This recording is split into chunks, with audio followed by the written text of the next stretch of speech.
What is up with you guys? Jaden here again and welcome to another video. So for today's video guys, yes, I have here my several Apple products. Yes, I have here the iPhone 11 Pro Max, the iPhone X, and the iPad 10 generation. Ginagamit ko currently yung iPhone 12 Pro ko for for the recording. But I did a content about the iPhone 12 Pro if it's still worth it this 2026. Yes, nasa 2026 na tayo.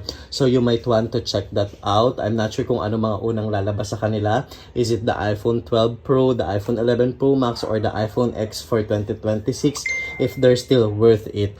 Yeah, but for this particular video, I will be talking about the iPhone 11 Pro Max if it's still worth it this 2026. Yes, actually, I have been using this phone for 7 years if I'm not mistaken. And still working perfectly. I mean, sobrang hindi pa rin siya nasisira. Thankfully, kahit parang sandamakmak na beses ko na rin siyang nalaglag, no? So, yeah, for this video, I will be answering the question if this 2026 still worth it pa ba ang iPhone 11 Pro Max or for secondary phone na lang ba siya and all that. Yeah, if you're interested to this kind of content, you guys know what to do. Please keep on watching. The way your body syncopates, you're driving me crazy. If you're new to my channel, welcome. If you're here for quite some time now, welcome back. In my YouTube channel, I'm doing reviews, reactions, and also vlogs. And if you haven't subscribed to my channel yet, I will appreciate if you will click that subscribe button there. Help me reach 30,000 subscribers, guys. Yes, so let's talk about the iPhone 11 Pro Max. Ito siya.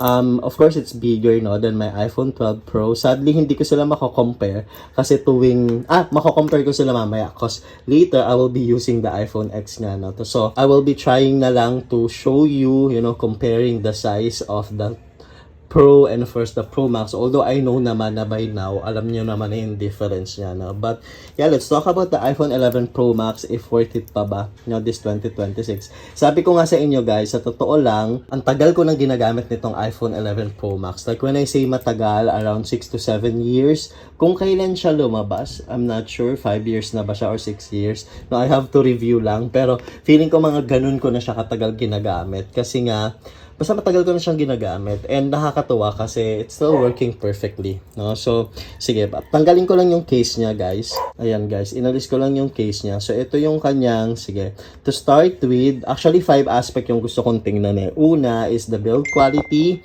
of course, the design, and then yung pangatlo, we're gonna discuss also about the camera. We'll also talk about the camera and of course yung durability niya and the pricing also. So sige, ito for the build quality, kita nyo naman hindi pa rin naman siya super outdated kasi the only model naman, the only series na hindi na ganito ang design is the 17 series, no? Of course we have the 17 Pro Max, the 17 Pro, and so on. So hindi pa rin naman siya super outdated. I think in terms of build quality and design, para sa akin it's still a yes. Considering nga na di pa naman sobrang malayo talaga yung difference ng bagong labas na model ng Apple, which is, yun nga, in terms of build quality and design, yung iPhone 17 series. Pero in terms lang of, siguro nga nagamit ko na kasi yung 12 Pro din for quite some time and nakita ko talaga yung difference ng 11 model at saka, alam mo yon yung 12 model. I mean, the 11 series and the 12 series. Nakita ko yung difference nila. Kaya pagdating siguro sa camera, I think dyan medyo talo talaga si 11 Pro Max or the 11 series. Kasi ginagamit ko si 12 Pro and nakita ko malayo yung difference nila. Sobrang ganda talaga ng camera ni 12 series. Ngayon, hindi ko naman sinasabing pangit yung camera ni 11, pero I mean still very decent, especially kapag maganda yung lighting. Ibig sabihin pag umaga naman, maliwanag and so on. So talagang super duper quality pa rin yung camera nito. But in terms of kapag hindi ganun kaganda yung lighting, dun mo talaga makikita yung difference. Maganda talaga yung output ng mga camera at video pag tinitake mo siya kay 12 Pro or the 12 series. Medyo malayo. So siguro for camera, para sa akin lang, hindi na ganon. Just because nga, sabi ko sa inyo, meron ng 12, no? Yung 12 series, medyo malayo talaga. So in terms naman, so yeah, build quality, design, and then the camera. In terms naman of durability, para sa akin talagang si 12 pa rin. So siguro hindi rin ganon. And also sa pricing niya, feeling ko makonti na lang naman yung idadagdag mo kapag magta-12 ka. So siguro overall, para lang sa akin, hindi na ganon si 11 Pro Max for 2026. Especially for a main phone. Siguro for a secondary phone, siguro yung 11 Pro or the 11, no, the iPhone 11.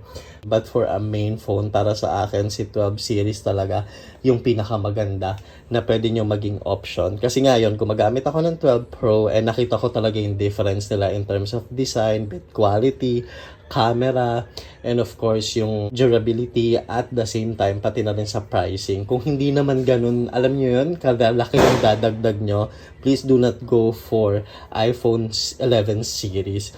Consider nyo na talaga yung 12. Kasi actually, pati sa build quality tsaka sa design niya, iba na eh. Kasi diba kay 12, yung design ni 12, hindi na ganitong parang pabilog. Nakita nyo naman din kanina. So, ganun naman na yung mga bagong release din ng iPhone or ng Apple products.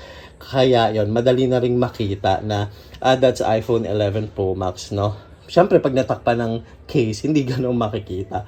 Pero yun nga, pagka hindi siya natatakpan, medyo malayo na kasi yung mga bagong design ng Apple ngayon in terms of build quality and design. So, kaya personally, yun, parang kung worth it ba siya this 2026, I don't think it's worth it. I would really encourage you to go for the 12 series. You might want to consider the 12 Pro or just the 12 or the 12 Pro Max. Kasi feeling ko yung series na yon, yung parang alam mong kahit papano talaga, uubra pa rin siya in terms of the quality of the camera and video, in terms of the build quality and the design, no? As compared to the 11 series and the X and XR series, no? Para sa akin, 12 series talaga ang pinaka-okay for 2026.